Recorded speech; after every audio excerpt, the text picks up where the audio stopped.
Let us create the political revolution this country needs.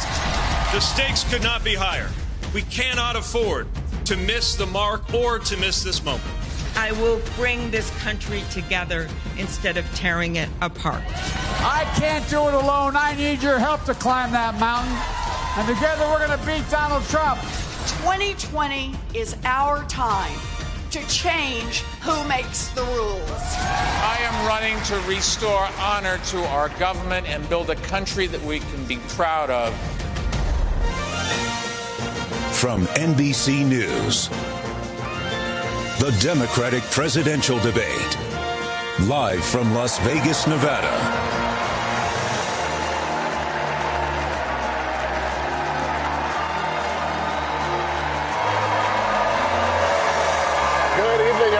Lester Holt, welcome to Las Vegas. Everything is on the line tonight. We're just 3 days before the critical Nevada caucuses. Here with me on the stage tonight, NBC News political director and moderator of Meet the Press, Chuck Todd. And NBC News chief White House correspondent and MSNBC anchor, Hallie Jackson. Also joining us is Telemundo senior correspondent Vanessa Ock. And editor of the Nevada Independent, John Ralston, who has covered Nevada politics for more than 3 decades. The rules are this tonight. Candidates will get 1:15 to answer each question and 45 seconds for follow-ups. Now that the stage is narrowed to 6 candidates, we encourage each of you to directly engage with each other on the issues. So let's get to our first question.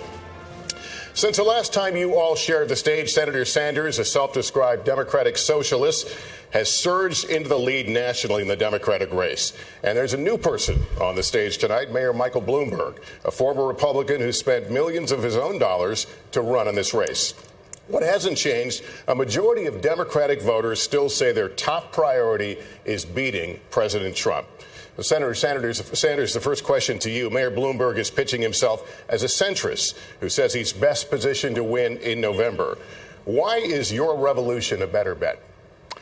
In order to beat Donald Trump, we're going to need the largest voter turnout in the history of the United States. Mr. Bloomberg had policies in New York City of stop and frisk, which went after African American and Latino people in an outrageous way. That is not a way you're going to grow voter turnout. What our movement is about is bringing working class people together, black and white and Latino, Native American, Asian American, around an agenda that works for all of us and not just the billionaire class.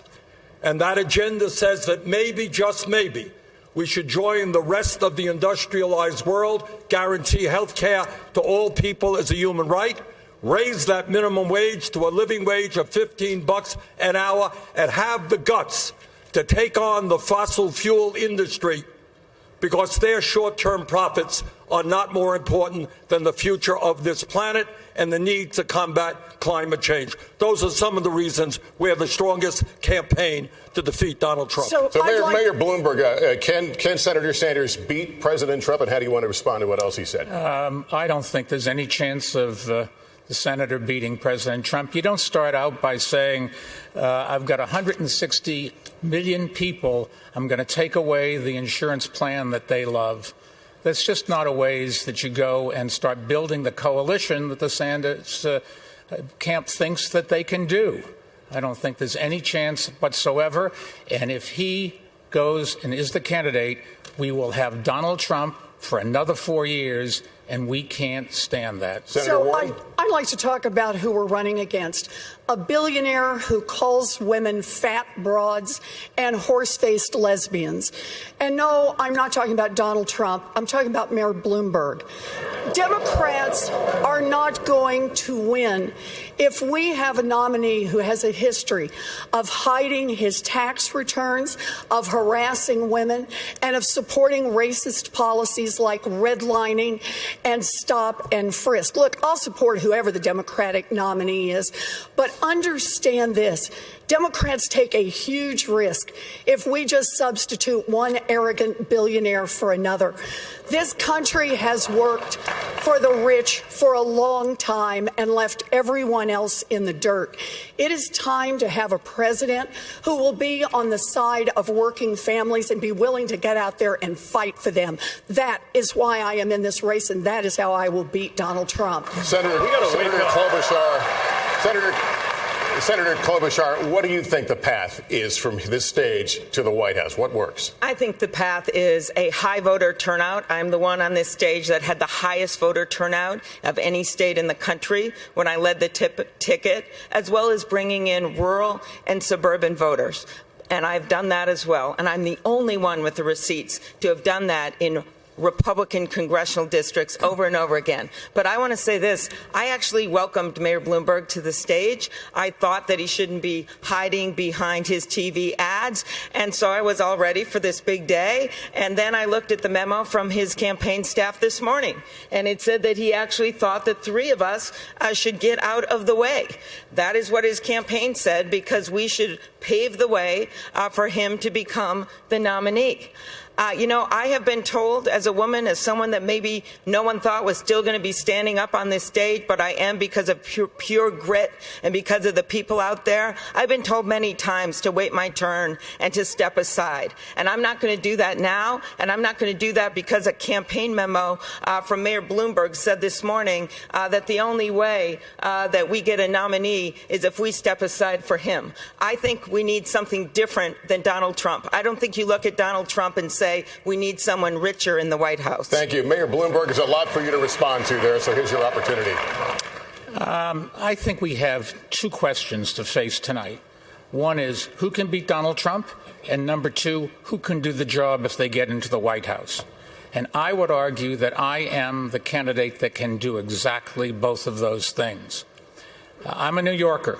I know how to take on an arrogant con man like Donald Trump that comes from New York. I'm a mayor, or was a mayor. I know how to run a complicated city, the biggest, most diverse city in this country. I'm a manager. I knew what to do after 9/11 and brought the city back stronger than ever.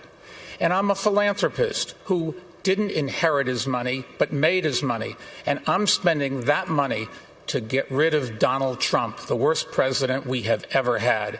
And if I can get that done, it will be a great contribution to America and to my kids.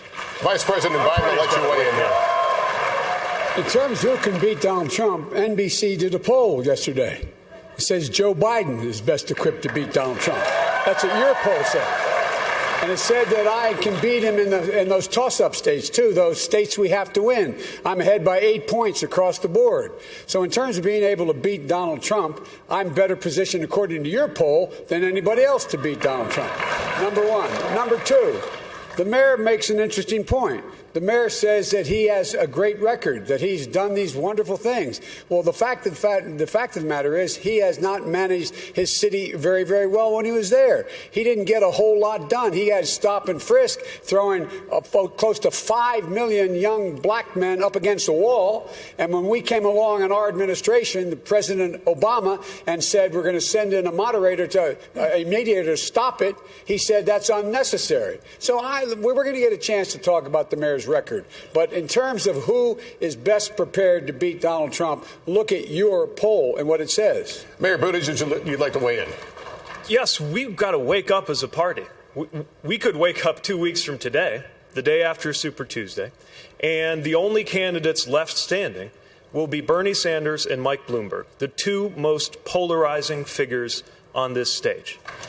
And most Americans don't see where they fit if they've got to choose between a socialist who thinks that capitalism is the root of all evil and a billionaire who thinks that money ought to be the root of all power. Let's put forward somebody who actually lives and works in a middle-class neighborhood in an industrial Midwestern city. Let's put forward somebody who's actually a Democrat.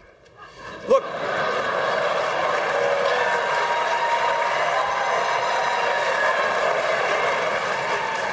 we shouldn't have to choose between one candidate who wants to burn this party down and another candidate who wants to buy this party out. Look, we can do better. Senator Sanders, are you polarizing? If speaking to the needs and the pain of a long-neglected working class is polarizing, I think you got the wrong word. What we are trying finally to do is to give a voice to people who, after 45 years of work, are not making a nickel more than they did 45 years ago. We are giving a voice to people who are saying we are sick and tired of billionaires like Mr. Bloomberg seeing huge expansions of their wealth while 500,000 people sleep out on the street tonight. And that's so what we are saying, Pete, is maybe it's a time for the working class of this country to have a little bit of power in Washington rather than your billionaire campaign contributors. All right, look, first of all, I know. Look, my campaign is fueled by hundreds of thousands of contributors, including 46 billionaires. Among the hundreds of thousands of contributors. And look, we've got to unite this country to deal with these issues. You're not the only one who cares about the working class. Most Americans believe we need to empower workers. As a matter of fact, you're the one who is at war with the culinary union right here in Las Vegas. More union support than you have ever dreamed of. We have the support of unions all across this country. But the vision I'm putting forward has the support of the American people.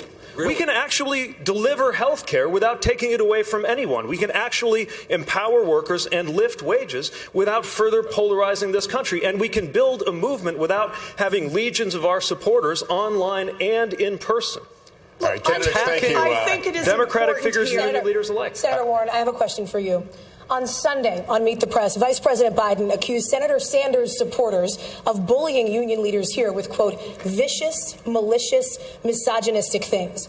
You said Democrats cannot build an inclusive party on a foundation of hate. Are Senator Sanders and his supporters making it harder for Democrats to unify in November? Look, I have said many times before, we are all responsible for our supporters, and we need to step up. That's what leadership is all about. But the way we are going to lead this country and beat Donald Trump is going to be with a candidate who has rock-solid values and who actually gets something done. When Mayor Bloomberg was busy blaming African Americans and Latinos for the housing crash of 2008, I was right here in Las Vegas, literally just a few blocks down the street, holding hearings on the banks that were taking away homes from millions of families. That's when I met Mr. Estrada, one of your neighbors. He came in to testify, and he said he thought he'd done everything right with Wells Fargo. But what had happened? They took away his house in a matter of weeks. This man stood there and cried while he talked about what it was like to tell his two little daughters that they might not be in their elementary school, that they might be living out of their van. I spent the next years making sure that would never happen again. Wall Street fought us every inch of the way on a consumer agency. They lost, and I won. We need a candidate with unshakable values and a candidate who can actually get something done for working people. Thank you, Senator. That's why I'm in this race, Senator, and that's how I'll beat Donald Trump. Senator Sanders. We have over 10.6 million people on Twitter, and 99.9% of them are decent human beings, are working people, are people who believe in justice, compassion, and love. And if there are a few people who make ugly remarks, who attack trade union leaders, I disown those people. They are not part of our movement. But let me also say, what I hope my friends up here will agree with, is that if you look at the Wild West of the Internet, talk to some of the African-American women on my campaign, talk to Senator Nina Turner, talk to others, and find the vicious, racist, sexist attacks that are coming their way as well. So I would hope that all of us understand that we should do everything we possibly can to end the viciousness and ugliness on the Internet. Our campaign is about issues. It's about fighting for the working families and the middle class. It is not about vicious attacks on other people. Senator, when you say that you disown these attacks and you didn't personally direct them, I believe you. Well, thank you. But at a certain point, you got to ask yourself, why did this pattern arise? Why is it especially the case among your supporters? I don't think it is especially the case, by the way. That's just not true. Look, well, people know. Pete, if you want to talk to some of the women on my campaign, what you will see is the most ugly, sexist, racist attacks that are, I won't even describe them here. They're so disgusting. And let me say something else about this, not being too paranoid. All of us remember 2016. And what we remember is efforts by Russians and others to try to interfere in our election and divide us up. I'm not saying that's happening, but it would not shock me. I saw some of those tweets regarding the Culinary Workers Union. I have a 30-year, 100% pro-union voting record. Do you think I would support, or anybody supports me, would be attacking union leaders? It's not thinkable. But leadership is about what you draw out of people. It's about how you inspire people to act. And right now we're in this toxic political environment. Leadership isn't just about policy. I think, at least in broad terms, we're largely pulling in the same direction on policy. But leadership is also about how you motivate people to treat other people. And I think you have to accept some responsibility and ask yourself what it is about your campaign in particular that seems to be motivating this behavior more than others. Because in order to turn the page on the Trump era, we're going to need a president, not just a candidate who can win, but a president who can move us forward. Stop sexism on the internet. We could nominate a woman for candidate for President of the United States. I think that might go a long way if we showed our stuff as a party. And the other thing I want to talk about is really what is at the core of this issue between Senator Sanders and the Culinary Union. And that is this. These are hardworking people, housekeepers like Elizabeth and I met with last night, who have health care plans that have been negotiated over time, sweat and blood. And that is the truth for so many Americans right now. Thank you. There are 149 million Americans that would lose their current health insurance under Senator Sanders' bill. Senator, that's what it says on page 8. And I don't think we should forget that. On that note, I want to turn it over to my colleague, Chuck Todd. Senator Sanders, I'm going to stay on this topic, on the culinary, on this issue with the Culinary Union. Obviously, their leaders are warning their members about that your health care plan will take away their health care plan, take away private insurance completely. There are some Democrats who like you a lot, but worry that this plan, Medicare for All, is going to take away private insurance and that it goes too far. Are they right? No. Let me be very clear. 2 points. For 100 years, from Teddy Roosevelt to Barack Obama, this country has been talking about the need to guarantee health care for all people. And yet today, despite spending twice as much per capita, Chuck, twice as much as any other major country on earth, we got 87 million who are uninsured or underinsured. We got over 60,000 people who die every year because they don't get to a doctor on time. We're getting ripped off outrageously by the greed and corruption of the pharmaceutical industry, which in some cases charges us 10 times more for the same drugs because of their price fixing. 500,000 people go bankrupt every year because they can't afford medical bills. So let me be very clear to my good friends in the Culinary Workers Union, a great union. I will never sign a bill that will reduce the health care benefits they have. We will only expand it for them, for every union in America, and for the working class of this country. Senator Warren, you were all in on Medicare for All, and then you have since came up with a transition plan. Is it because of the impact on unions? So I want to be clear. I've been to the Culinary Union's healthcare facilities. They're terrific. You don't want to shut them down. You want to expand them. You want to see them all across Nevada and all across this country. But we need to get everybody's health care plan out here. Mayor Buttigieg really has a slogan that was thought up by his consultants to paper over a thin version of a plan that would leave millions of people unable to afford their health care. It's not a plan, it's a PowerPoint. And Amy's plan is even less. It's like a Post-it note, insert plan here. Bernie has started very much, has a good start. But instead of expanding and bringing in more people to help, instead his campaign relentlessly attacks everyone who asks a question or tries to fill in details about how to actually make this work. And then his own advisors say, probably won't happen anyway. Look, health care is a crisis in this country. My approach to this is we need as much help for as many people as quickly as possible and bring in as many supporters as we can. And if we don't get it all the first time, take the win and come back into the fight to ask for more. I promise, guys, I'm going to get everybody in. Our help I got you. Mayor Buttigieg, I think she name-checked you first. I'll let you go first. You name-checked me second. Okay. I think Amy said. I'm more of a Microsoft Word guy. And if you look at my plan, I don't know if there are any PowerPoints on it, but you can definitely find the document on PeteForAmerica.com. And you'll see that it is a plan that solves the problem, makes sure there is no such thing as an uninsured American, and does it without kicking anybody off the plan that they have. This idea that the union members don't know what's good for them is the exact kind of condescension and arrogance that makes people skeptical of the policies we've been putting forward. Here we have a plan that the majority of Americans support. Do you realize how historic that is?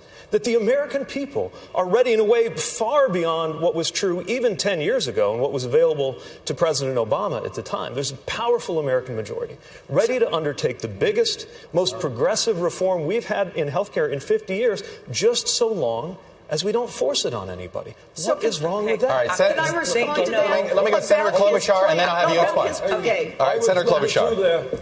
Well, I think the Post-it note came first, Senator. I don't know. I do think the Post-it note came first. I must say I take personal offense since Post-it notes were invented in my state. So, 3M. Okay. So my plan is a public option.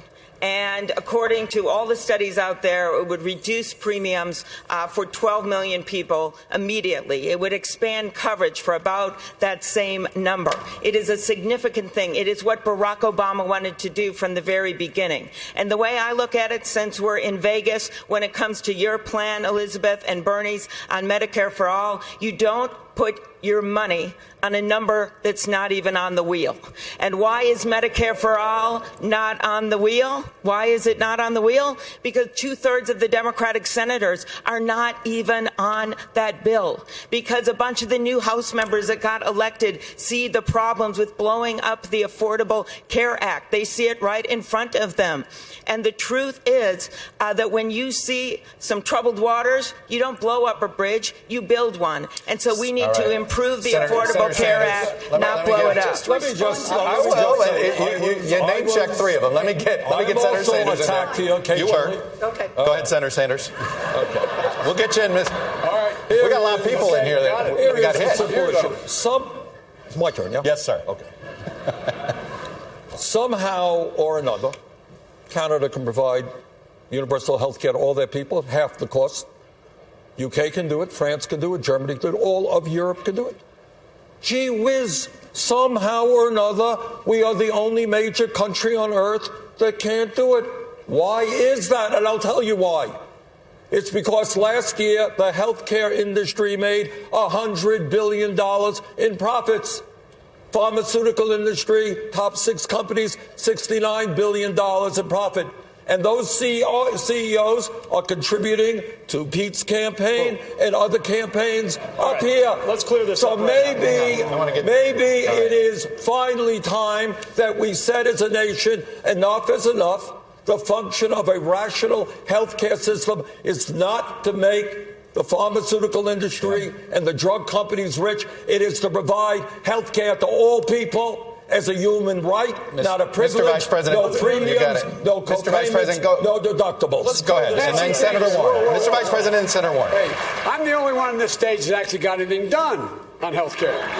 Okay? I'm the guy the president turned to and said, go get the votes for Obamacare. And I noticed what everybody's talking about is the plan that I first introduced. That is to go and add to Obamacare, provide a public option, a Medicare-like option. It cost and increase the subsidies. It cost a lot of money. It cost $750 billion over 10 years. But I pay for it by making sure that Mike and other people pay at the same tax rate their secretary pays at. That's how we get it paid, number one.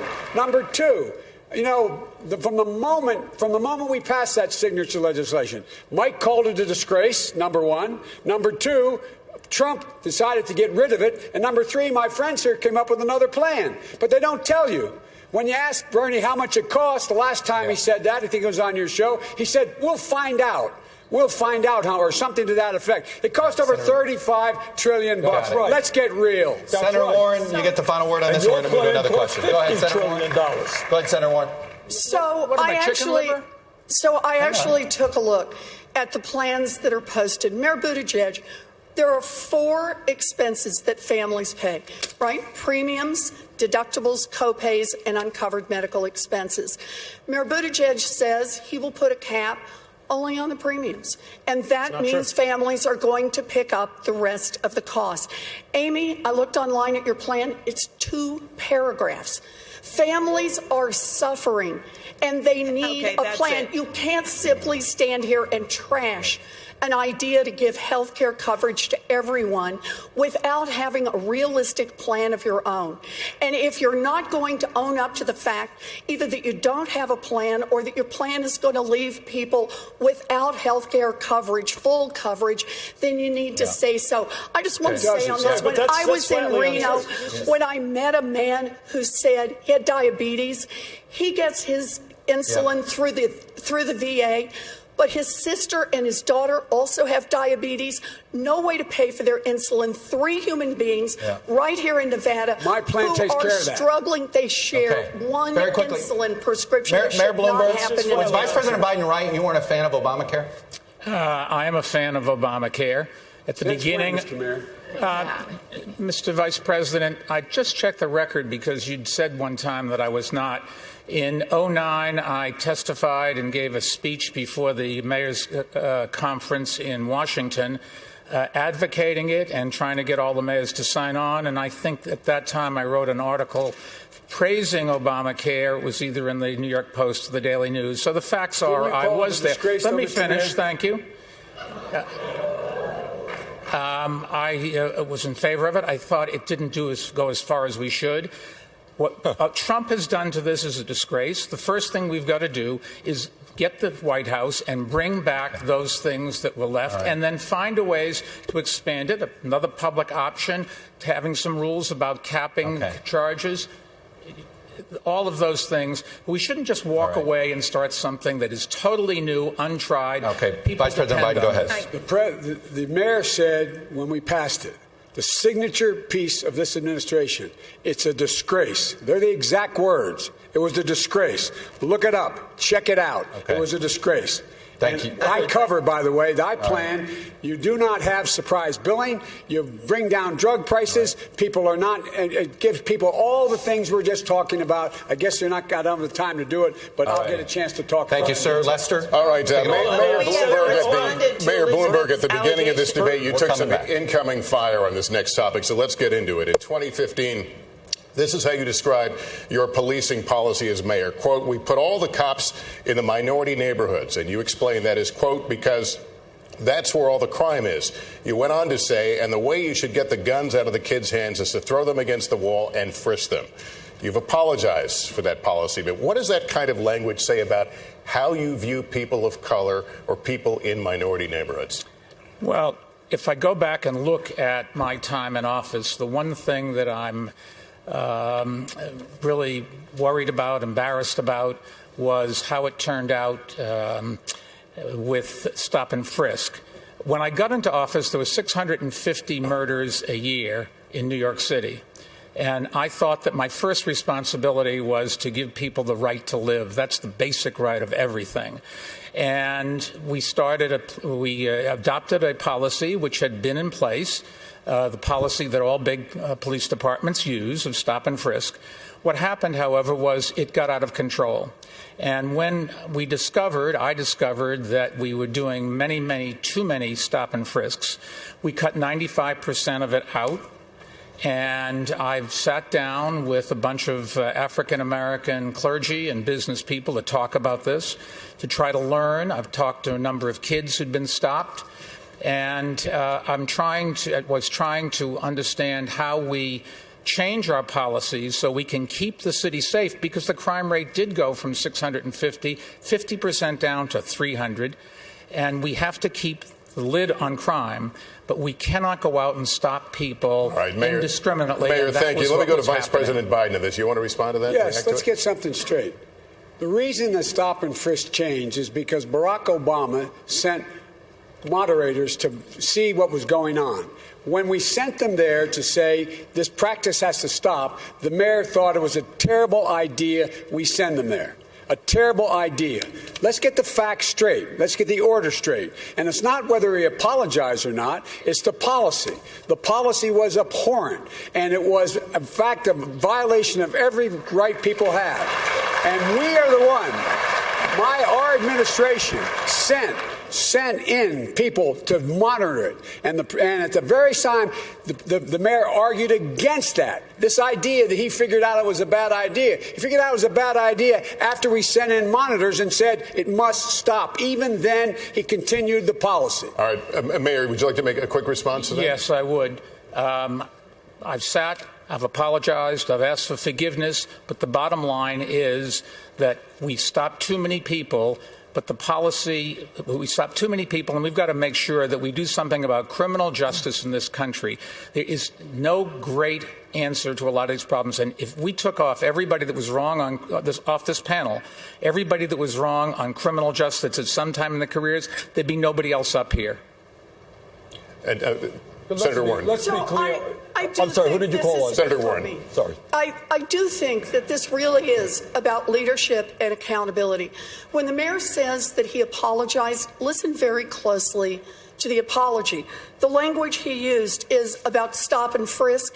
It's about how it turned out. Now, this isn't about how it turned out. This is about what it was designed to do to begin with. It targeted communities of color. It targeted black and brown men from the beginning. And if you want to issue a real apology, then the apology has to start with the intent of the plan as it was put together and the willful ignorance day by day by day of admitting what was happening, even as people protested in your own street, shutting out the sounds of people telling you how your own policy was breaking their lives. You need a different apology. Senator, here, thank Mr. you. Chuck, can I respond briefly? Let me get Senator Klobuchar. We're going to stay on this topic. We're going to stay on this topic, but I want to get something in here with Senator Klobuchar. When you were the top prosecutor in Minneapolis, Senator, there were at least 24 instances where police were involved in the deaths of civilians. None of those officers were prosecuted. You did prosecute a black teenager who was sentenced to life in prison, despite what are now serious doubts about the evidence. Now, the Minneapolis chapter of the NAACP has recently called for you to suspend your campaign over that case because some new evidence has come out since. Big picture, why should black and Latino voters trust your judgment now if it appears you may have gotten it wrong then? First, I'll start with that case. It is very clear that any evidence, if there is new evidence, even old evidence, it should be reviewed by that office and by the county attorney. That must happen. I have called for that review. This was a case involving an 11-year-old African-American girl named Taisha Edwards who was shot doing her homework at her kitchen table. 3 people were convicted. One of the cases is the one that is being was investigated by a journalist, and I think it's very important that evidence come forward. In terms of the police shootings that you noted, those went to a grand jury, every single one of them, and I've made very clear for months now that, like so many prosecutors, I think those cases, in my time, they were all going to the grand jury. It was thought that was the best way to handle handle them in many think you jurisdictions. should have spoke up? You didn't speak up at the time, should you? I actually did speak up on something very similar, and that was when our police chief in Minneapolis tried to take the investigations of police shootings into his own hands, and I strongly said I disagreed with that. Now I do believe also that a prosecutor should make those decisions herself. And the last thing I will say, because you asked the question about voting, I have the support of African Americans in my community in every election. I had strong support of leadership, and that's because I earned it. And this is going to be on me to earn it. You earn it with what you stand for when it comes to equal opportunity. You earn it with the work that I have done, the leadership I've shown on voting rights. And yes, you earn it with the work that must be done on criminal justice reform. I want to talk about transparency here because many Democrats, including most of you on stage, have criticized President Trump for his lack of transparency. But Senator Sanders, when you were here in Las Vegas in October, you were hospitalized with a heart attack. Afterwards, you pledged to make, quote, all your medical records public. You've released 3 letters from your doctors, but you now say you won't release anything more. What happened to your promise of full transparency? Well, I think we did. Let me tell you what happened. First of all, you're right. And thank you, Las Vegas, for the excellent medical care I got in the hospital 2 days. And I think the one area maybe the Mayor Bloomberg and I share, you have 2 stents as well. All right. 25 years ago. Well, we both have 2 stents. It's a procedure that it's done about 1 million times a year. So we released the full report of that heart attack. Second of all, we released my whole 29 years in the Capitol, the attending physician, all of my history, medical history.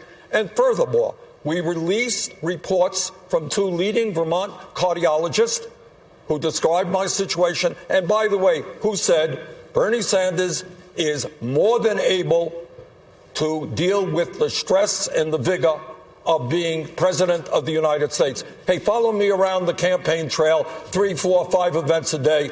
See how you're doing compared to me. Look, Mayor Buttigieg, you've been critical about transparency on this stage and people needing to do better. Is that response from Senator Sanders enough for you? No, it's not, because first of all, let me say we're all delighted that you are in fighting shape. And at the same time, transparency matters, especially living through the Trump era. Now, under President Obama, the standard was that the president would release full medical records, do a physical, and release the readout. I think that's the standard that we should hold ourselves to as well. Now, President Trump lowered that standard. He said just a letter from a doctor is enough, and a lot of folks on this stage are now saying that's enough. But I am certainly prepared to get a physical, put out the results. I think everybody here should be willing to do the same. But I'm actually less concerned about the lack of transparency on Sanders' personal health than I am about the lack of transparency on how to pay for his health care plan, since he said that it's impossible to even know how much it's going to cost. And even after raising taxes on everybody making $29,000, there is still a multi-trillion-dollar hole. Matter of fact, if you add up his policies altogether, they come to $50 trillion. He's only explained $25 trillion worth of revenue, which means that the hole in there is bigger than the size of the entire economy of the United States. Mayor Buttigieg, the time has come to level with the American people on matters personal and on matters of policy. Thank you. Senator Sanders, quickly. Okay. Let's level. All right, let's level, Pete. Under your plan, which is a maintenance continuation of the status quo, can I finish? The average American today is paying $12,000 a year. That's what that family is paying. 20% of a $60,000 income, $12,000 a year. Highest prices in the world for prescription drugs. Just the other day, a major study came out from Yale epidemiologists in Lancet, one of the leading medical publications in the world. What they said, my friends, is Medicare for All will save $450 billion a year. Because we are eliminating the absurdity of thousands of separate plans that require hundreds of billions of dollars of administration. And by the way, ending the $100 billion a year in profiteering from the drug companies and the insurance companies. Really important. My plan is the status quo, and that's false. Look, if my plan is the status quo, why was it attacked by the insurance industry the moment it came out? And on issue after issue after issue, this is what Senator Sanders is saying. If you're not with him, if you're not all the way on his side, then you must be for the status quo. Well, you know what? That is a picture that leaves most of the American people out. I want to go to Mayor Bloomberg on this transparency issue. Very briefly on transparency, Mayor Bloomberg, your campaign has said that you would eventually release your tax records when it comes to transparency. But people are already voting now.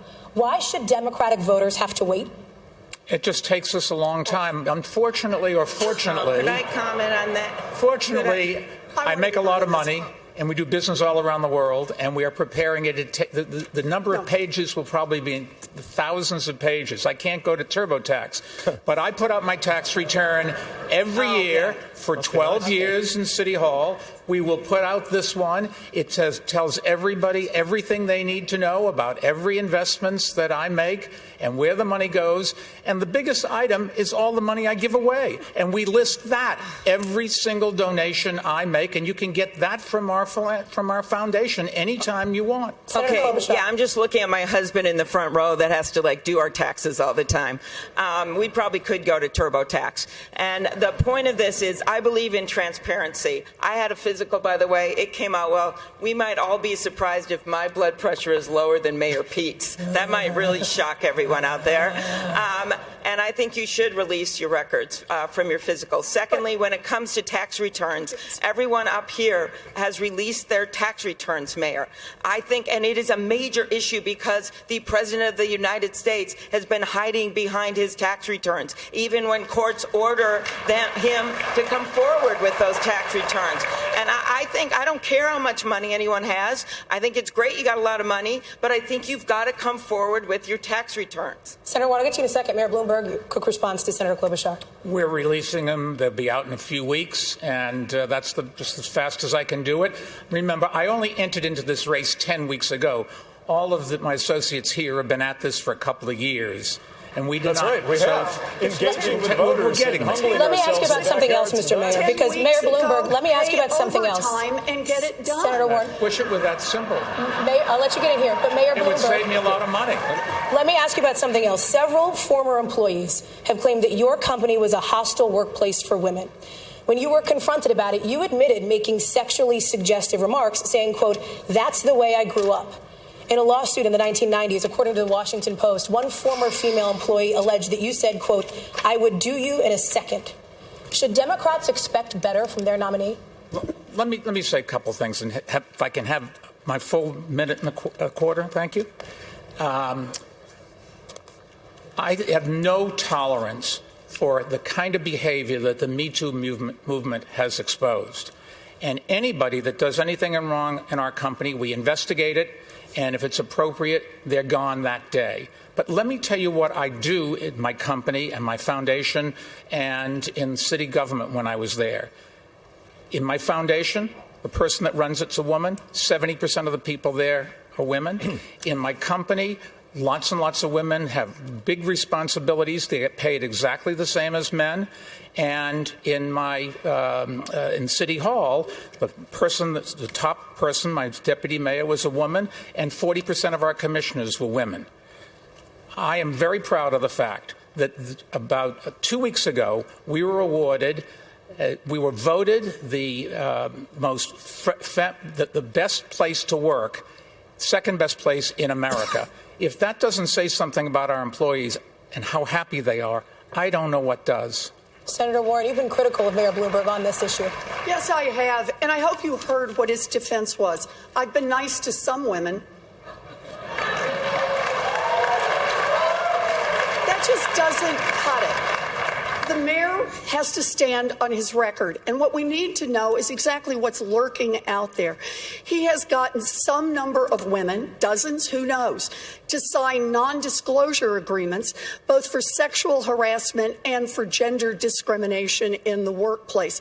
So, Mr. Mayor, are you willing to release all of those women from those non-disclosure agreements so we can hear their side of the story?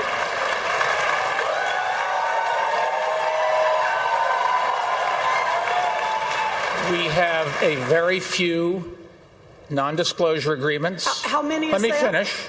How many is that? None of them accuse me of doing anything other than maybe they didn't like the joke I told. And let me put, there's agreements between two parties that wanted to keep it quiet. and that's up to them. They signed those agreements, and we'll live with it. So wait, when you say it is up to, I just want to be clear. Some is how many? And when you say they signed them and they wanted them, if they wish now to speak out and tell their side of the story about what it is they allege, that's now okay with you? You're releasing them on television tonight? Senator? No. Is that right? Senator, tonight? Senator, the company and somebody else, in this case, a man or a woman, or could be more than that, they decided when they made an agreement that they wanted to keep it quiet for everybody's interest. They signed the agreements, and that's what we're going to live with. I'm sorry. No, the question is, are the women bound by being muzzled by you? And you could release them from that immediately, because understand, this is not just a question of the mayor's character. This is also a question about electability. We are not going to beat Donald Trump with a man who has who knows how many non-disclosure agreements and the drip, drip, drip of stories of women saying they have been harassed and discriminated against. That's not what we do as Democrats. Mr. Vice President.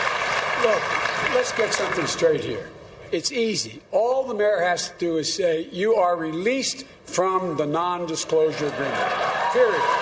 We talk about transparency here. This guy got himself in trouble, maybe saying that he couldn't disclose what he did. He went to his company. Just to be super clear, that was about the list of clients, nobody gets the wrong. I know what you mean. No, you're right. But he said, he went to the company and said, I want to be released. I want to be able to do it. Look, this is about transparency from the very beginning, whether it's your health record, whether it's your taxes, whether you have cases against you, whether or not people have signed non-disclosure agreements. You think the women, in fact, were ready to say, I don't want anybody to know about what you did to me? That's not how it works. The way it works is they say, look, this is what you did to me, and the mayor comes along and his attorney says, I will give you this amount of money if you promise you'll never say anything. That's how it works. Mayor Bloomberg, final word to you.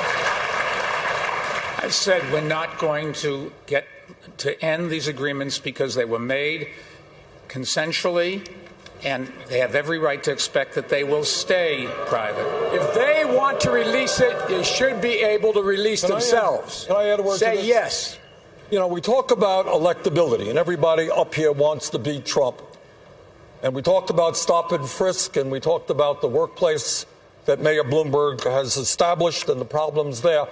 But maybe we should also ask how Mayor Bloomberg in 2004 supported George W. Bush for president, put money into Republican candidates for the United States Senate when some of us, Joe and I and others, were fighting for Democrats to control the United States Senate. And maybe we can talk about a billionaire saying that we should not raise the minimum wage, or that we should cut Social Security, Medicare, and Medicaid. If that's a way to beat Donald Trump, wow, I would be very surprised. Thank you, Senator. Vanessa, to you. Wait. Senator Klobuchar, you're running on your Washington experience, but last week in a Telemundo interview, you could not name the president of Mexico or discuss any of his policies. Last night, you defended yourself saying, quote, this is in jeopardy. But my question to you is, shouldn't our next president know more about one of our largest trading partners? Of course. Of course.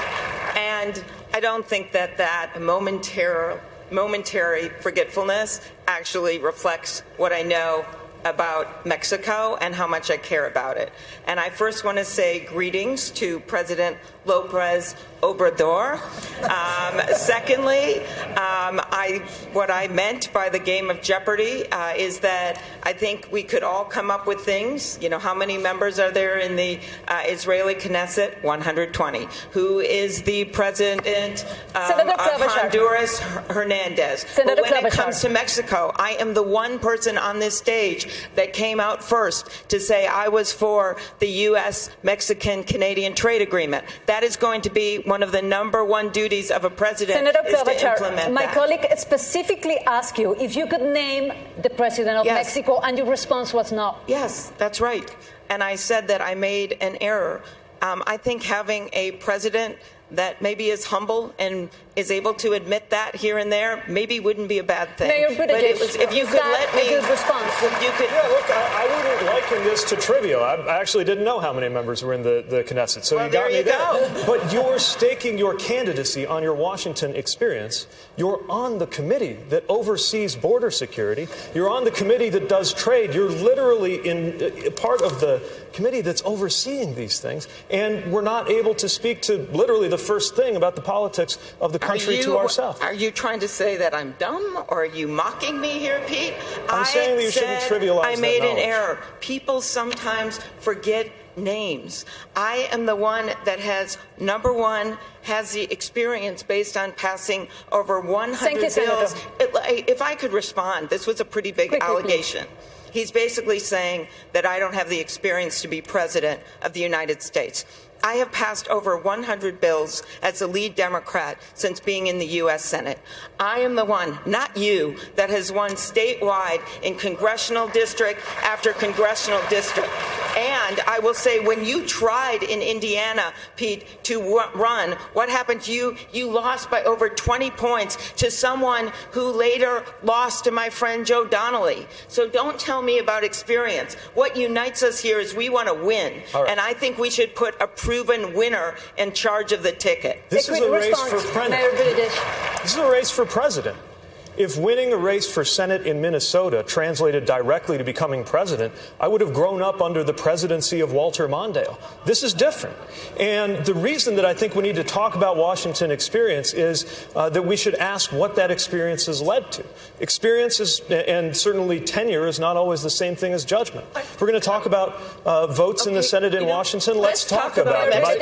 Let's talk about a major policy. Next question is next question. Hello. Thank you. I would like Senator Warren and Mayor Bloomberg, this question is for you. I want to talk about, and maybe this is appropriate here. Can I just defend Senator Klobuchar for a minute? This is not right. I understand that she forgot a name. It happens. It happens to everybody on this stage. Look, you want to ask about whether or not you understand trade policy with Mexico, have at it. And if you get it wrong, man, you ought to be held accountable for that. You want to ask about the economy and you get it wrong, you ought to be held accountable. You want to ask about 1,000 different issues and you get it wrong, you ought to be held accountable. But let's just be clear. Missing a name all by itself does not indicate that you do not understand what's going on. And I just think this is unfair. Senator Warren, you're right. Senator Warren, you're right that Senator Klobuchar could not discuss Mexican policy Fair either. enough. I'm the only one who knows this man and met with him. I do have to respond. Come on, man. You have just invoked my name again, and I ask you to look at the interview I did directly after the forum, which we went into great detail on Latin American policy. And I want to say one thing about Mayor Pete, where we just disagree. He was asked on a debate stage about the Mexican cartels, which are bad criminal organizations. He said that he would be open to classifying them as terrorist organizations. I actually don't agree with that. That is a very valid debate to have. I don't think that would be good for our security coordination with Mexico, and I think you got that wrong. Well, I've spent more time in Mexico than anybody. Can I get a chance to say something? Hold on. Vice President. Thank you. Look, I'm the only one who spent extensive hundreds of hours in Latin America. I've met with this president. I've met with the last president, the one before that. I've been deeply involved in making sure that we have a policy that makes more sense than this god-awful president we have now. I'm the guy that put together $750 million to provide help for those Latin American countries that are the reason why people are leaving, because there's nothing for them to stay for. I've spent hours and hours and hours. And so you want to talk about experience in Washington, it's good to know with whom you're talking. It's good to know what they think. It's good to know what you think. And it's good to be able to have a relationship. That's what it's about. All right. Well, we are clearly everybody's warmed up.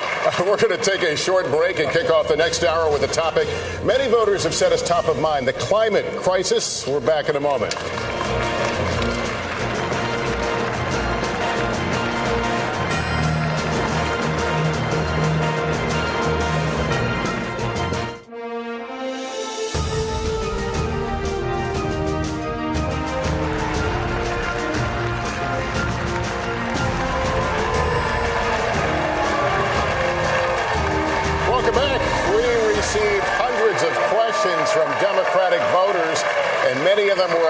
climate crisis. It's an issue that uniquely impacts Nevadans. John Ralston from the Nevada Independent kicks us off now.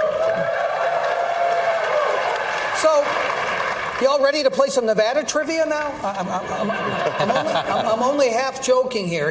Let's talk about this issue because it's up there in polls. Voters are really concerned about it, as you all know.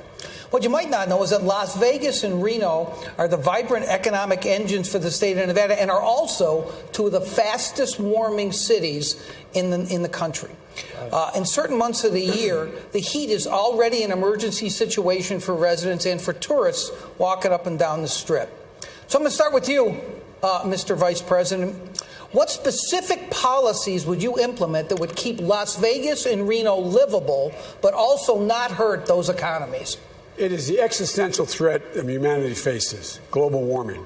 I went out to Tekken. You have a facility where you have one of the largest solar panel arrays in the world.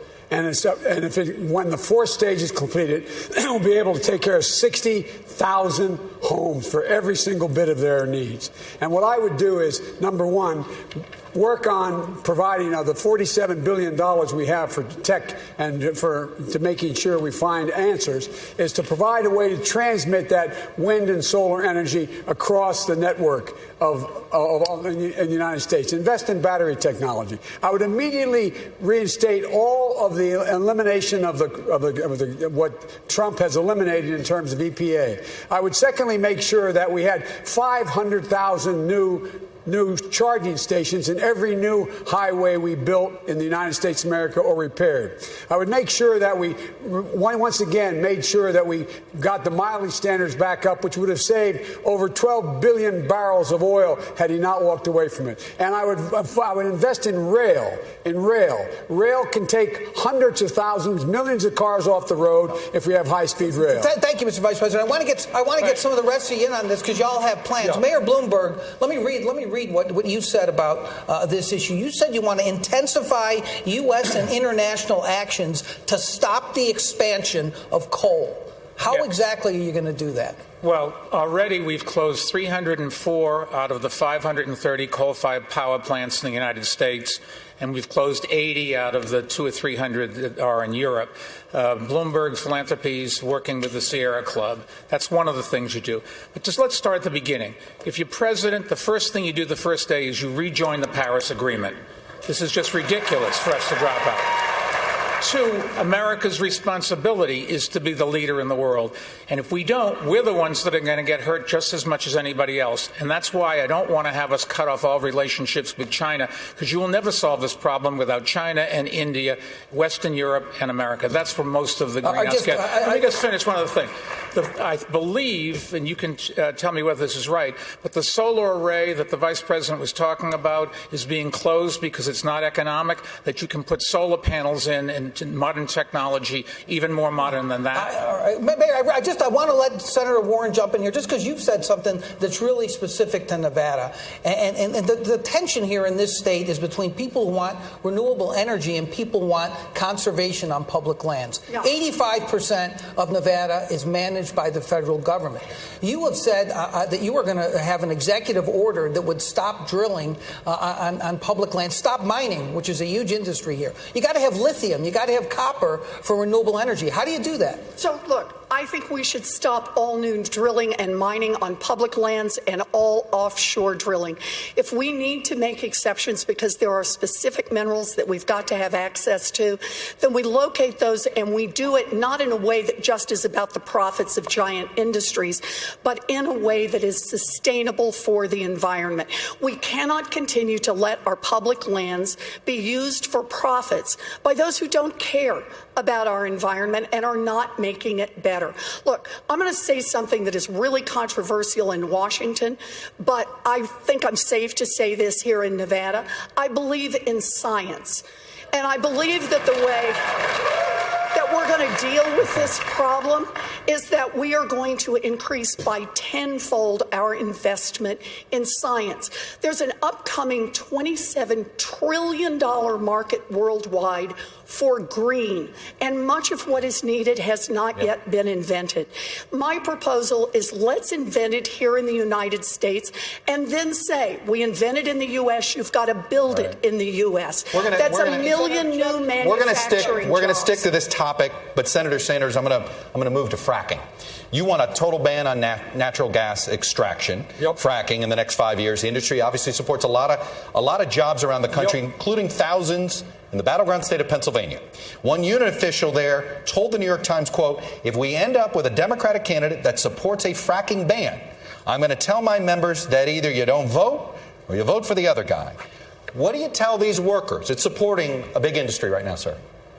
What I tell these workers is that the scientists are telling us that if we don't act incredibly boldly within the next 6-7 years, there will be irreparable damage done, not just to Nevada, not just to Vermont or Massachusetts, but to the entire world. Joe said it right.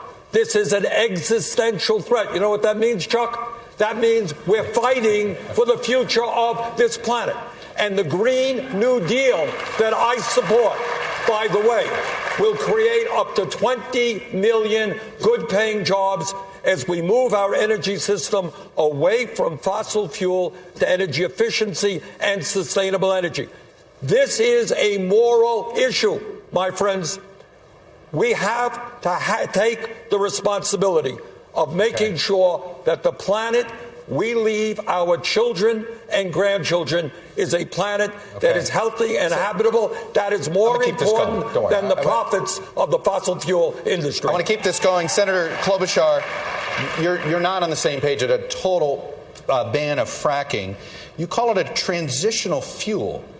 But scientists are sounding this alarm now. Do you take these warnings that maybe fracking is a step backwards, not a step forward, not a transition? I've made it very clear that we have to review all of the permits that are out there right now for natural gas, and then make decisions on each one of them, and then not grant new ones until we make sure that it's safe. But it is a transitional fuel. And I want to add something that really hasn't been brought up by my colleagues. This is a crisis, and a lot of our plans are very similar to get to carbon neutral by 2045, 2050, something like that. But we're not going to be able to pass this unless we bring people with us. I'm looking at these incredible senators from Nevada, Catherine Cortez Masto and Jackie Rosen, and I'm thinking that they know how important this is. And you can do this in a smart way. One, get back into that international climate change agreement. 2, clean power rules, bring those back. And the president can do this herself without Congress, as well as the gas mileage standard. But when it comes to putting a price on carbon, this is very important, Chuck. We have to make sure that that money goes back directly as dividends to the people that are going to need help for paying their bills. Otherwise, we're not going to pass it. So there has to be a heart to the policy to get this done. Senator Warren, address the worker issue, if you don't mind, as well. Can you address the worker issue? Yes. We can have a Green New Deal and create jobs. We need people in infrastructure who will help build. We have manufacturing. They could lose that job tomorrow, though. That's what they're concerned about. Those jobs are for tomorrow. Those are the ones we need to be working on to harden our infrastructure right now. But listen to Senator Klobuchar's point. She says we have to think smaller in order to get it passed. I don't think that's the right approach here. Why can't we get anything passed in Washington on climate? Everyone understands the urgency, but we've got 2 problems. The first is corruption. An industry that makes its money felt all through Washington. The first thing I want to do in Washington is pass my anti-corruption bill so that we can start making the changes we need to make on climate. And the second is the filibuster. If you're not willing to roll back the filibuster, then you're giving the fossil fuel industry a veto. Thank you, Vanessa. All of the work Senator, thank you. Vanessa's got the next question. Vice President Biden, you have said that you want to hold oil and gas executives accountable for their role in harming our planet. You have even suggested that you might put them in jail. Which companies are you talking about, and how far are you willing to go? I'm willing to go as far as we have to go. First of all, I would eliminate all the subsidies we have for oil and gas. Eliminate it, period. That would save millions and millions of billions of dollars. Number 2, I think that any executive who is engaged in, and by the way, minority communities are the communities being most badly hurt by the way in which we deal with climate change. They are the ones who become the victims. That's where the asthma is. That's where the groundwater supply has been polluted. That's where, in fact, people, do not have the opportunity to be able to get away from everything from still asbestos in the walls of our schools. I have $1 trillion program for infrastructure. That will provide for thousands and thousands of new jobs, not $15 an hour, but $50 an hour plus benefits. Unions being able to do that. And what it does is it will change the nature. Look, here's the last point my time's going to run out. Here's the last point I want to make to you. On day one, when I'm elected president, I'm going to invite all of the members of the Paris Accord to Washington, D.C. They make up 85% of the problem. They know me. I'm used to dealing with international relations. I will get them to up the ante Vice in a big President way. Biden, you didn't answer to my questions. I thought I did. What would you do with these companies that are responsible for the destruction of our planet? What would I do with them? I would make sure they, number one, stop. Number two, if you demonstrate that they, in fact, have done things already that are bad and they've been lying, they should be able to be sued. They should be able to be held personally accountable. And they should, and not only the company, not the stockholders, but the CEOs of those companies. They should be engaged. And it's a little bit like, look, this is the industry we should be able to sue. We should go after, just like we did the drug companies, just like we did with the tobacco companies. The only company we can't go after are gun manufacturers because my buddy here. But that's a different issue. We're going to stay on the topic. My question is to Mayor Bloomberg. Mayor Bloomberg, your business is heavily invested in China. I think you mentioned that a few questions back. The #1 producer in the world of carbon emissions. How far would you go to force China to reduce those emissions and tackle the climate crisis? Well, you're not going to go to war with them. You have to negotiate with them and try to, and we've seen how well that works with tariffs that are hurting us. What you have to do is convince the Chinese that it is in their interest as well. Their people are going to die just as our people are going to die, and we work together. In all fairness, the Chinese have slowed down. It's India that is an even bigger problem. But it is an enormous problem. Nobody's doing anything about it. We could, right here in America, make a big difference. We're closing the coal-fired power plants. If we enforced some of the rules on fracking so that they don't release methane into the air and into the water, you'll make a big difference. But we're not going to get rid of fracking for a while. And we frack, incidentally, not just natural gas. You frack oil as well. It is a technique, and when it's done poorly, like they're doing in too many places where the methane gets out into the air, it is very damaging. But it's a transition fuel. I think the Senator said it right. We want to go to all renewables, but that's still many years from now. And before, I think the Senator mentioned 2050 for some data. No scientist thinks the numbers for 2050 are 2050 anymore. They're 2040, 2035. The world is coming apart faster than any scientific study had predicted. You've just got to do something now. Mayor Buttigieg, your thoughts. Let's be real about the deadline. It's not 2050, it's not 2040, it's not 2030, it's 2020.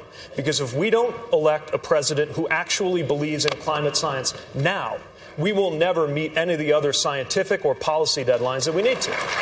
So first of all, let's make sure we're actually positioned to win, which once again, if we put forward two of the most polarizing figures on this stage as the only option, is going to be a real struggle. Now, I've got a plan to get us carbon neutral by 2050. And I think everybody up here has a plan that more or less does the same. So the real question is, how are we going to actually get it done? We need leadership to make this a national project that breaks down the partisan and political tug of war that prevents anything from getting done. How do you do it? Well, first of all, making sure that those jobs are available quickly. Secondly, ensuring that we are pulling in those very sectors who have been made to feel like they're part of the problem, from farming to industry, and fund as well as urge them to do the right thing. And then global climate diplomacy. I'm a little skeptical of the idea that convincing is going to do the trick when it comes to working with China.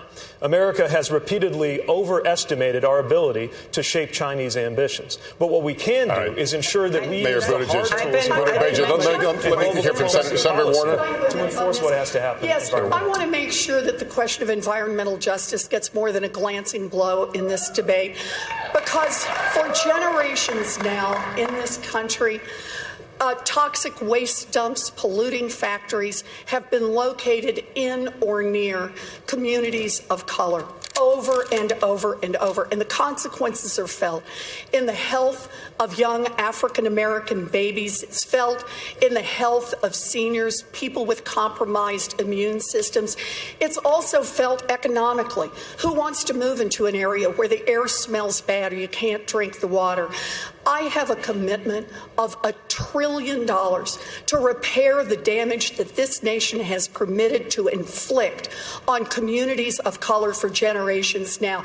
We have to own up to our responsibility. We cannot simply talk about climate change in big global terms. We need to talk about it in terms of rescuing the communities that have been damaged. Senator Warren, thank you. Hallie? Vice President Biden, I want to ask you about something else that is important to people here. I want to ask you about Latinos owning 1 out of every 4 new small businesses in the United States.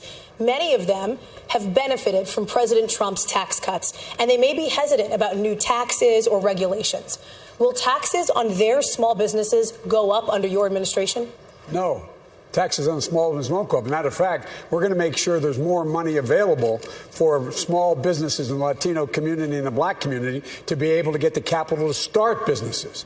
At the Treasury Department, there's going to be a window available where we can significantly increase the amount of money available so people can borrow the money to get started. They have demonstrated they're incredibly successful. We should not be raising taxes on them. We should start rewarding work, not just wealth. That's why we have to change the tax code the way it is. That's why the wealthy have to start to pay their fair share. And that's why we have to focus on giving people the ability to garner wealth, generate wealth. And that's why this whole idea of redlining, lending to people in areas wasn't the cause of Wall Street failing. The greed of Wall Street was the reason why it occurred, not redlining.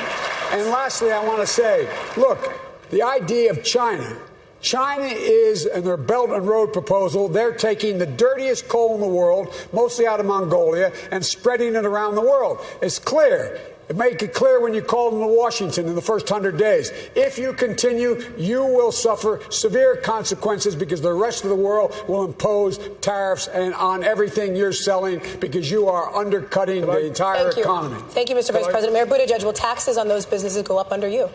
Not if they are small businesses. I mean, what we've got to do is level the playing field where a company like Amazon or Chevron is paying literally zero on billions of dollars in profits. And it puts small businesses like the ones that are revitalizing my own city, often Latino-owned on our west side, at a disadvantage.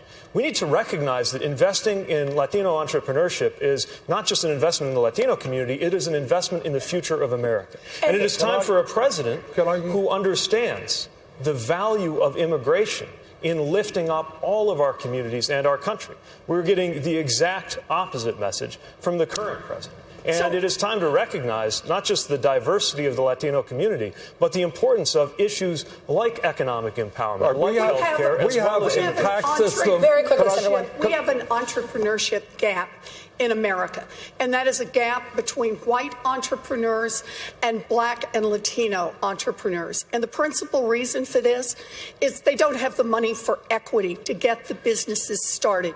It's about a $7 billion gap. We want to have real entrepreneurship and a level playing field. I have a plan to put the $7 billion in to have the fund managed by the people who are routinely cut out. It can't just be about taxes. We need to make an investment to level the playing field and end the black and white. Look, I want to get at something. Mayor Bloomberg, the vice president talked about redlining. The only one here that started a business. Mayor Bloomberg, you seem to imply that redlining and stopping redlining is somehow contributed to the financial crisis. That's exactly wrong. And that was the implication that came out in the quote. So I want to give you a chance to clarify this. I've been well on the record against redlining since I worked on Wall Street. I was against it during the financial crisis. I've been against it since. The financial crisis came about because the people that took the mortgages packaged them and other people bought them. That was where all the disaster was. Redlining is still a practice some places, and we've got to cut it out. But it's just not true. What I was going to say, maybe we want to talk about businesses. I'm the only one here that I think that's ever started a business. Is that fair? Okay. What we need is, I can tell you in New York City, we had programs, there are mentoring programs for the young business people so they can learn how to start a business. We had programs that could get them seed capital. Okay. We had programs to get branch banking in their neighborhoods, because if you don't have a branch bank there, you can't get a checking account. Can't get a checking account, you can't get a loan. You can't get a loan, you can't get a mortgage. Then you don't have any wealth. There's ways to fix this, and it doesn't take trillions of dollars. It takes us to focus on the problems of Senator Sanders, 45 seconds, and we're going to move on. Senator Sanders, 45 seconds. All right. You know, when we talk about a corrupt political system bought by billionaires like Mr. Bloomberg, it manifests itself in a tax code in which not only is Amazon and many other major corporations, some owned by the wealthiest people in this country, not paying a nickel in taxes, we have the insane situation that billionaires today, if you can believe it, have an effective tax rate lower than the middle class. Senator, so maybe you're just the tax code. Why are you complaining? What? Who wrote the code? You did. You and your campaign. Not me. You and your campaign contributions electing people who represent the wealthy and the powerful. Yes, those are the folks. Democrats. Thank you. Well, and Republicans too. Okay. And George W. Bush as well. Chuck. Senator Klobuchar, let me address. I was thinking I understand that, but Senator a boxing rematch on Saturday in Vegas, and those guys should go down there. Senator Klobuchar, I actually want to get you to something about Senator Sanders tweeted last year, billionaires should not exist. Okay. What say you? I believe in capitalism, but I think the goal of someone in government and a president of the United States should be a check on that. I'm not going to limit what people make, but I think right now our tax code is so tilted against regular people, and that is what's wrong. I was thinking of your question about small businesses. The small businesses I talk to, they have trouble getting employees because their employees don't have child care. We should have universal child care. And we have not been talking enough about Donald Trump. And let's just talk about Donald Trump, because he signed that tax bill that helped the wealthy, and he went down to Mar-a-Lago. And he said to all his friends, you just got a lot richer. That is Exhibit A. And I can tell you the hardworking people in Nevada were not in that room. So the key to me is to not limit what people can make, but make sure that we have a government that is fair for everyone. So, Senator Sanders, what did you mean that you don't think they should exist? Tell you what I mean. What did that mean? We have a grotesque and immoral distribution of wealth and income.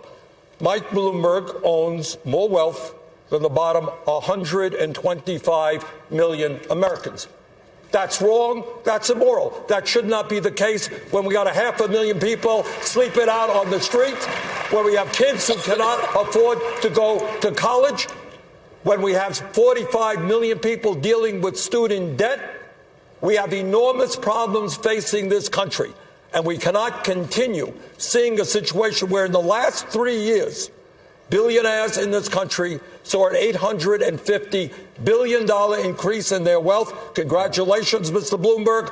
But the average American last year saw less than a 1% increase in his or her income. That's wrong. Mayor Bloomberg, should you exist? I can't speak for all billionaires. All I know is I've been very lucky, made a lot of money, and I'm giving it all away to make this country better. And a good chunk of it goes to the Democratic Party as well.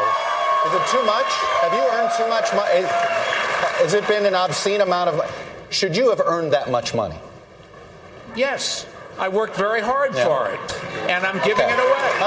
Thank you. Hallie. Mayor Buttigieg, Senator Sanders has a proposal that would require all large companies to turn over up to 20% of their ownership to employees over time.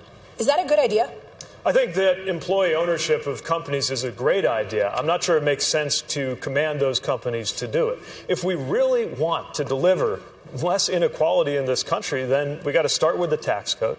And we got to start with investments in how people are able to live the American dream, which is in serious decline. Matter of fact, last time I checked, the list of countries to live out the American dream, in other words, to be born at the bottom and come out at the top, we're not even in the top 10. Number one place to live out the American dream right now is Denmark. And as the, I think, lone person on this stage who's not a millionaire, let alone a billionaire, I believe that part of what needs to change is for the voices of the communities that haven't felt heard on Wall Street or in Washington to actually be brought to Capitol Hill. It's why I am building a politics designed around inclusion, designed around belonging, because the one thing that will definitely perpetuate the income inequality we're living with right now is for Donald Trump to be reelected because we polarized this country with the wrong nominee. Senator Sanders, it's your policy. That's to me, right? It is your policy. Thank you. It is my policy, and I'm very proud of that policy. All right? What we need to do to deal with this grotesque level of income and wealth inequality is make sure that those people who are working, you know what, Mr. Bloomberg, wasn't you who made all that money. Maybe your workers played some role in that as well. And it is important that those workers are able to share the benefits. Also, when we have so many people who go to work every day and they feel not good about their jobs, they feel like cogs in a machine. I want workers to be able to sit on corporate boards as well so they can have some say over what happens to their lives. Mayor Bloomberg, you own a large company. Would you support what Senator Sanders is proposing? Absolutely not. I can't think of ways that would make it easier for Donald Trump to get reelected than listening to this conversation. It's ridiculous. We're not going to throw out capitalism. We tried that. Other countries tried that. It was called communism, and it just didn't work. So let me make a proposal that will work, that has not only support from a majority of Democrats, but also from a majority of independents and a majority of Republicans.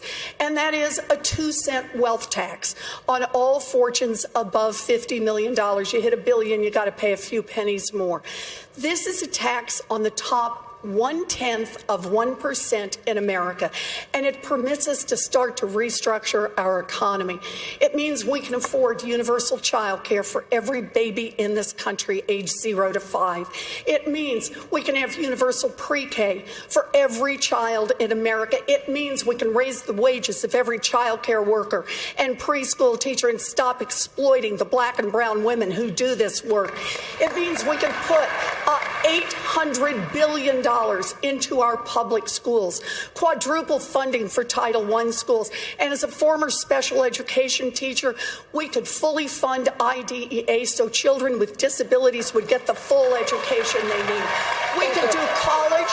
We could put $50 billion into our historically black colleges and universities, and we could cancel student loan debt for 43 million Americans. Thank you. That's something a majority of Americans support, a 2-cent wealth tax.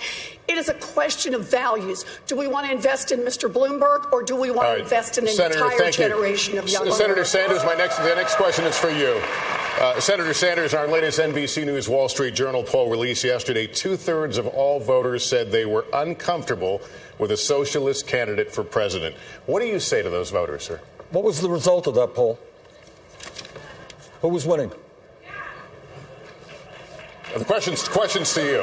Well, the question was that I was winning, and I think by a fairly comfortable margin. Might mention that. But here is the point.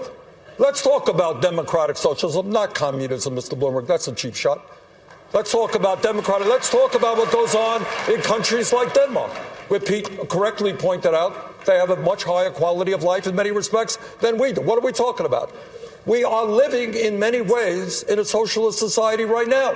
Problem is, as Dr. Martin Luther King reminded us, we have socialism for the very rich, rugged individualism for the poor. Wait a second. Let me finish. When Donald Trump gets $800 million in tax breaks and subsidies to build luxury condominiums, that's socialism for the rich. When Walmart, we have to subsidize Walmart's workers who are on Medicaid and food stamps because the wealthiest family in America pays starvation wages. That's socialism for the rich. I believe in democratic socialism for working people, not billionaires. Health care for all, educational opportunity for all. Senator, thank you. Mayor Bloomberg, would you like to, the question was about socialism. What a wonderful country we have. The best-known socialist in the country happens to be a millionaire with 3 houses. What I miss here? Well, you'll miss that I work in Washington, House 1. That's the first problem. Live in Burlington, House 2. That's good. And like thousands of other Vermonters, I do have a summer camp. Forgive me for that. Where is your home? Which tax haven do you have your home? New York City, thank you very much. Yeah, and I right, pay yeah, all my taxes. And I'm happy to do it because I get something for it. And let me say, I thought the senator next to me was half right. I agree we should raise taxes on the... No. I disagree with the senator on the wealth tax, but I do agree with her that the rich aren't paying their fair share. We should raise taxes on the rich. I did that as mayor in New York City. I raised taxes, and if you take a look at my plans, the first thing I would do is try to convince Congress, because they've got to do it, we can't just order it, to roll back the tax cuts that the Trump administration put in with through Congress. All right, Vice President Biden, weigh in on this question of Americans' feeling about socialist candidates. Well, look, let me weigh in on, for 36 years and as vice president, I was listed as the poorest man in Congress. I made money when I wrote a book about my son, and it surprised me how much it sold. First time I ever made any money. And here's the deal. The fact is that we ought to start rewarding work, not just wealth. The idea that we have a tax rate for corporate America at 21% is ridiculous. It should be at 28%. That would raise almost $800 billion a year. The idea that we have companies not paying anything at all, they should have a minimum tax of 15%. That would raise another $740 billion a year. The idea that you're able to have a capital gains tax that you pay at the rate of 20% if you are if you are Mike Bloomberg or whomever has a whole lot of money, and someone else is paying at your staffer is paying at 25% is wrong. That would raise another $800 billion. We should be rewarding work, not just wealth. And the American people, the middle class is getting killed, and the poor have no way up. All right. Vice President Biden, thank you. Chuck? Mayor Buttigieg, I want to get you in on this because, in 2000, you wrote an award-winning essay. You praised Senator Sanders. You specifically praised him for embracing socialism. You have now since said that you're concerned about his policies. But I am curious about this. Are you out of touch with your own generation? Millennials, by a big chunk, embrace his version of democratic socialism. You do not. Are you out of touch with your generation? No. Look. It's true that I was into Bernie before it was cool.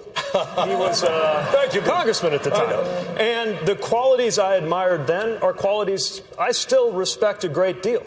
I never said that I agree with every part of his policy views, then or now, but I appreciate that at least he's straightforward and honest about him. He's honest about the fact that taxes will go up on anybody making more than $29,000 to fund his health care plan, although, again, a little bit vague about how the rest of that You're not being gap honest. Premiums would be eliminated.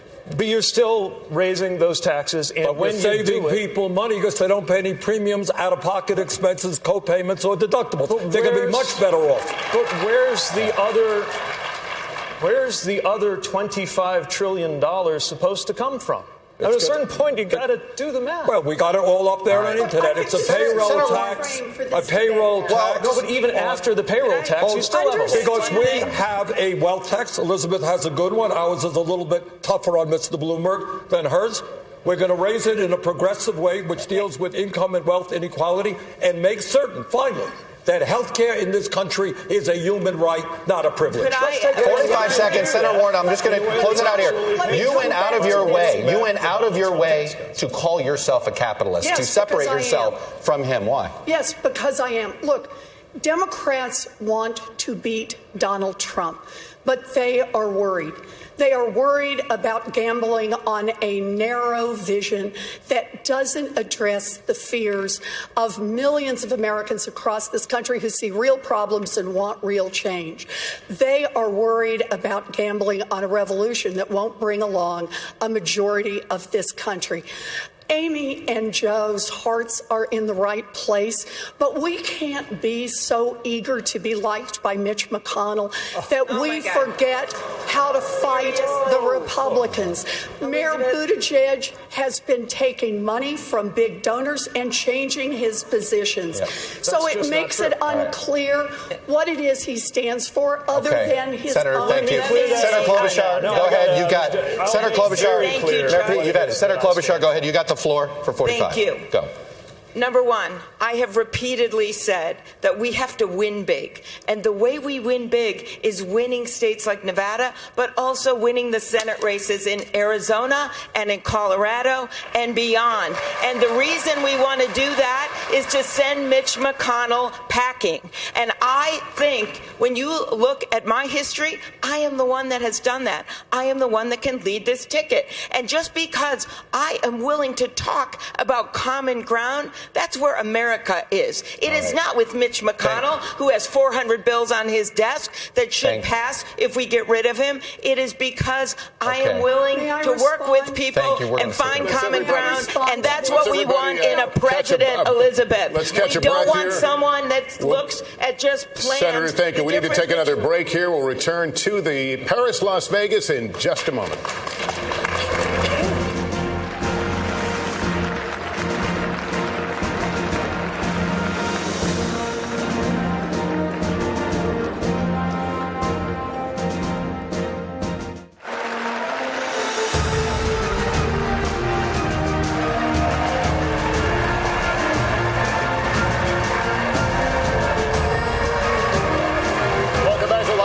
And the Democratic presidential debate. To kick off our next round of questioning, here's Hallie. Mayor Buttigieg, to you. In 2018, Mayor Bloomberg was the biggest outside spender, helping Democrats running for Congress. He's also donated billions towards causes like climate change, gun safety, education. If his money wasn't a problem then, why is it a problem now? Oh, I think he should absolutely be doing everything in his power to defeat Donald Trump. I just don't think that has to result in him becoming the president of the United States. Look, our party has values. We were built around values like making sure we protect working people. But Mayor Bloomberg opposed raising the minimum wage. Our party has a tradition that includes excellent presidents like Barack Obama, who Mayor Bloomberg opposed. At the end of the day, it's not just about how much money you've got. It's what you stand for. And we are living at a moment when Americans are so deeply frustrated with the way that both Wall Street and Washington seem to have overlooked our lives. You know, the view from the porch of my one house in Indiana is that they can't even see us sometimes. And if we're going into the election of our lives against a president who rose to power by cynically exploiting the frustration of ordinary Americans feeling like leaders weren't speaking to them, then I think that turning to someone like Mayor Bloomberg, who thinks he can buy this election, is no better a way to succeed than turning to somebody like Senator Sanders, who wants to burn the House down. Mr. Vice President. You know, if you excuse the point of personal privilege, used to say, it was said that I was in the pocket of Mitch McConnell. I'm the only person on this stage that's beaten Mitch McConnell on 4 major cases. Let me finish. Let me finish. And Mitch McConnell, I've been the object of his affection and the president's affection. The way he's gone after me, this new Republican Party, after me, after my son, after my family. I don't need to be told I'm a friend of Mitch McConnell's. Mitch McConnell has been the biggest pain in my neck in a long, long time.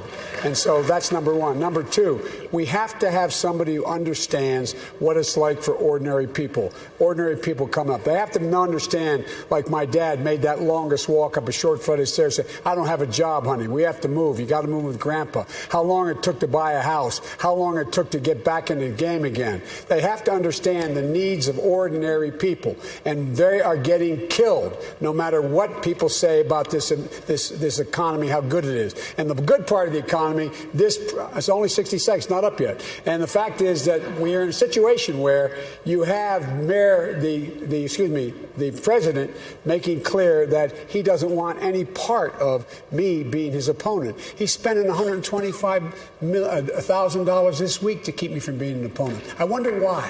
Thank you, Mr. Vice President. So, Vanessa, can I respond to the Vice President's Thank you, comments, please? He was identifying me specifically in this. 45 seconds to you, You're Senator. responding to an accusation. So, no, the point is different. Here's what happened. According to the New York Times, the last time that Mitch McConnell was on the ballot, the Vice President stood in the Oval Office and said, I hope that Mitch gets reelected so I can keep working with him. Well, Mitch did get reelected. He did not have an epiphany. Instead, he blocked nearly everything that Barack Obama tried to pass. Did you ever and win he anything? stole a Supreme Court seat from the Democrats, the Consumer Financial Protection Bureau. Thank you, Senator. Thank you, Senator. Our next question goes to Senator Klobuchar. About 700,000 young people known as dreamers or soñadores who were brought to this country as children are currently protected from deportation because of a program that is now under the review by the Supreme Court. If the court sides with the Trump administration, which is eager to end this protection, what exactly is your plan to protect the dreamers permanently? To win, to beat Donald Trump. The best way to protect the dreamers is to have a new president. There are the votes there to protect the dreamers. And I have been working on this since I got to the United States Senate. In my first campaign, I actually had a bunch of ads run against me because I was standing up for immigrants. And when I think of dreamers and I try to explain it to my state, I found a 99-year-old Hispanic war veteran who was a dreamer when he was brought over to this country. And back then, he just went to Canada for a night and came back, and he was a permanent citizen because they needed him to serve in World War II. Now, not so easy. The dreamers are our future. The dreamers are so important in Nevada. And the best way we can get this done is to beat Donald Trump, but it is to pass comprehensive immigration reform, which creates a path to citizenship to so many hardworking people, will bring down the deficit by $158 billion, and will bring peace for these dreamers. Thank you so much, no other Senator country but our own. But if you're going to run based on your record of voting in Washington, then you have to own those votes, especially when it comes to immigration. You voted to confirm the head of Customs and Border Protection under Trump, who was one of the architects of the family separation policy. You voted to make English the national language. Do you know the message that sends in as multilingual a state as Nevada to immigrants? You have been unusual among Democrats, I think the Democrat among all of the senators running for president, most likely to vote for Donald Trump's judges, who we know are especially hostile to dreamers and to the rights of immigrants. Now, in South Bend, it was not always easy to stand up in a conservative place like Indiana on immigration, but we delivered. We created a municipal ID program so that dreamers and others who were undocumented were able to navigate everyday life. We stood up for those rights and stood with members of our community with the message that they were as American as we are. A los soñadores hay que decir que este país es tu país también. I wish everyone was as perfect. I wish everyone was as perfect as you, Pete, but let me tell you what it's like to be in the arena. And number one, do the math. If my friend Andrew Yang was up here, that's what he'd say. In fact, I have opposed and not supported 2/3 of the Trump judges, so get your numbers right. And I am in the top 10 to 15 of opposing them. Number two, when it comes to immigration reform, the things that you are referring to, that official that you are referring to was supported by about half the Democrats, including someone in this room. And I will say this. He was highly recommended by the Obama officials. You know why? Because Trump had so few career people. I did not one bit agree with these draconian policies to separate kids from their parents. And in my first 100 days, I would immediately change that. And I would add one more thing. I have been in the arena. Ted Kennedy, he had made a pretty big allegation against me again, and I think I should have a right to respond. I'm stating the facts because these are votes that you took, and those votes set you alone among the Democrats running for president. No other is it true or is it false that no other Democrat First of all, from the Senate running for president what you've said about the voted that way? judges are false. You are comparing me to two colleagues up here on the stage, and you are forgetting one thing. I would say anybody who ran for president this cycle, Senator Harris, Senator Booker, saw through this. If you could let me finish, since I've been in the arena, Ted Kennedy asked me to work on the first immigration bill. We were able, with President Bush, to at least get that bill to a vote. I'm sorry, but Senator Sanders actually opposed that bill, and I worked on it. And if we had gotten that bill done, there would have been a path to citizenship for so many people. Then I worked on the 2013 bill. I'm actually so proud of the work I've done on immigration reform. And you know what? You have not been in the arena doing that work. You've memorized a bunch of talking points and a bunch of things. But I can tell you one thing. What the people of this country want, they want a leader that has the heart for the immigrants of this country, and that is me. You know, maybe leading a diverse city that was facing ruin doesn't sound like the arena to you.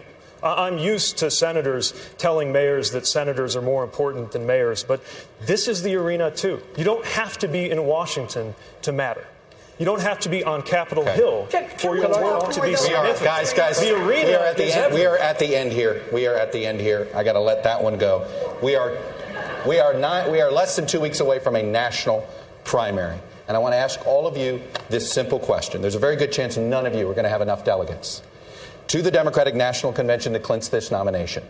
Okay? If that happens, I want all of your opinions on this. Should the person with the most delegates at the end of this primary season be the nominee, even if they are short of a majority? Senator Sanders, I'm going to let you go last here because I know your view on this. So instead, I will start with you, Mayor Bloomberg. Whatever the rules of the Democratic Party are, they should be followed. And if they have a process, which I believe they do, I'm trying to do so this that yes or no to make it fast. everybody can. So you want the convention to work its will? Yes. Senator Warren. But a convention working its will means that people have the delegates that are pledged to them, and they keep those delegates until you come to the convention. All of the people. All righty. Vice President Biden? Play by the rules. Yes or no? Leading person with the delegates, should they be the nominee or not? No, let the process work its way out. Mayor Buttigieg? Not necessarily, not till there's a Senator Klobuchar? Let the process work. Senator Sanders? Well, the process includes 500 superdelegates on the second ballot. So I think that the will of the people should prevail, yes. Person who has the most votes should become the nominee. 5 no's and a yes. We are not done yet. We're back with more from Las Vegas after a short break.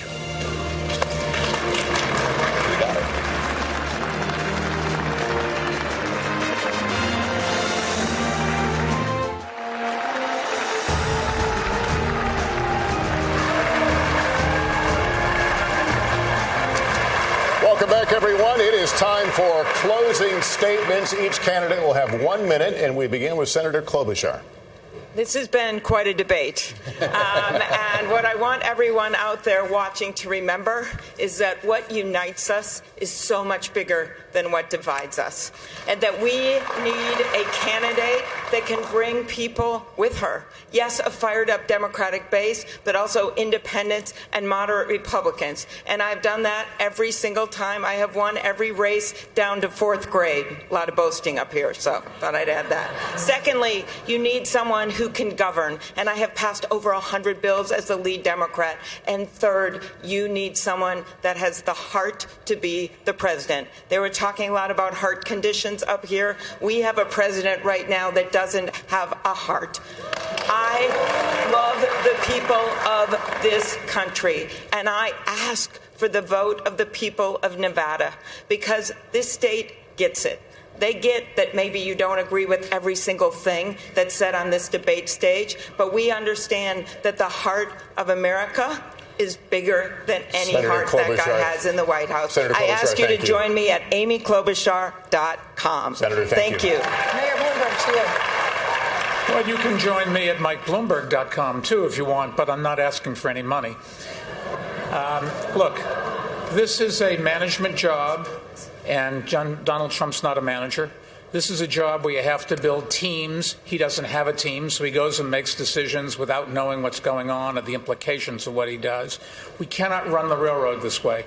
This country has to pull together and understand that the people that we elect, and it's not just the President of the United States, they should have experience, they should have credentials, they should understand what they're doing and the implications thereof, and then we should, as a society, try to hold them accountable so the next time they go before the voters, if they haven't done the job, we shouldn't just say, oh, nice person, gives a good speech. We should say, didn't do the job, and you're out of here. Mr. Mayor, thank you. Mayor Buttigieg, 1 minute.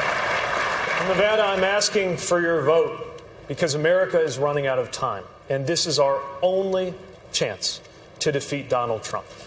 If you look at the choice between a revolution or the status quo, and you don't see where you fit in that picture, then join us. And yes, go to peteforamerica.com and help out, because we need to draw everybody that we can who believes that we need to empower workers, who believes in climate science, who believes in doing something about gun violence, and recognizes that the only way we can do this is to create a sense of belonging in this country that moves us out of the toxic and polarized moment that we are living in today. I already see an American majority ready to do these things. Now we have a responsibility to galvanize, not polarize, that majority. We cannot afford to lean on the same Washington playbook. We cannot afford to alienate half the country. We must step forward into the future in order to win and in order to govern a country that will be facing issues the likes of which we'd barely thought of just a few years ago. I'm asking you to join me so that we can deliver that future together. Senator Warren. I grew up fighting. I grew up out in Oklahoma, and I learned it probably from my mother. I watched when my daddy had a heart attack and didn't have any money coming in, when our car was lost and when we were on the edge of losing our home. I watched my mother fight to save our family. And I grew up fighting to save our family, my family. I eventually made it through school and spent my life as a teacher and looking into why it is that so many families across this country are struggling and why it gets worse year after year after year. I, for years, have fought for unions to say the way we're going to restructure this economy is we're going to make it easier to join a union and get more power into unions. To fight for students who have been cut out of opportunity over and over because of the rising cost of an education. Look, for me, I am, of all the people on this stage, I've been a politician the shortest time, but I've been the one out fighting for families the longest time. I promise you this, give me a chance, I'll go to the White House and I'll fight for your family. Thank you, Senator. Vice President Biden. I'm running because so many people.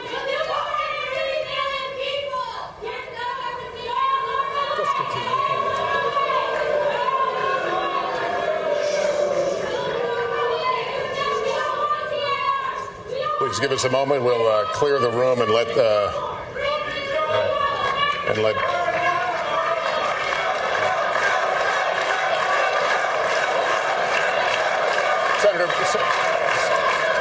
Senator Biden, you have 1 minute. Look, I'm running because so many people are being left behind. People I grew up with in Scranton. When my dad lost his job, lost his house, had to move. We moved to Claymont. We found ourselves in a position where we had little ability to get anything done. And my dad worked like hell. I learned a lot. I've been knocked down a whole hell of a lot. I know what it's like to be knocked down. But I know you have to get back up. We have to provide some safety and security for the American people. Right here in Nevada, the site of the most significant mass murder in American history, guns. Our kids are getting sent to school, having to hide under desks, learn how to run down corridors to avoid being shot. It's immoral. I'm the only one that's beaten the NRA nationally, and I beat them twice. With regard to health care, it also is something that is a right. Obamacare has to be expanded. It can be, in fact, cover everybody. And lastly, I think it's important that on day one, we deal with sending an immigration bill to the desk. The only person in here has the worst record on immigration is Bernie, because Bernie voted against the 2007 bill. Right. Had, in fact, that immigration bill passed, there would be 6 million members would be now American citizens. All right. Senator Sanders, you have 1 minute for your closing remarks. Unfortunately, RULAC, among other groups, Latino groups, saw that bill having provisions akin to slavery, Joe. But the bottom line is all of us are united in defeating the most dangerous president in the modern history of this country. That we agree on. But where we don't agree, I think, is why we are today the only major country on earth not to guarantee health care to all people.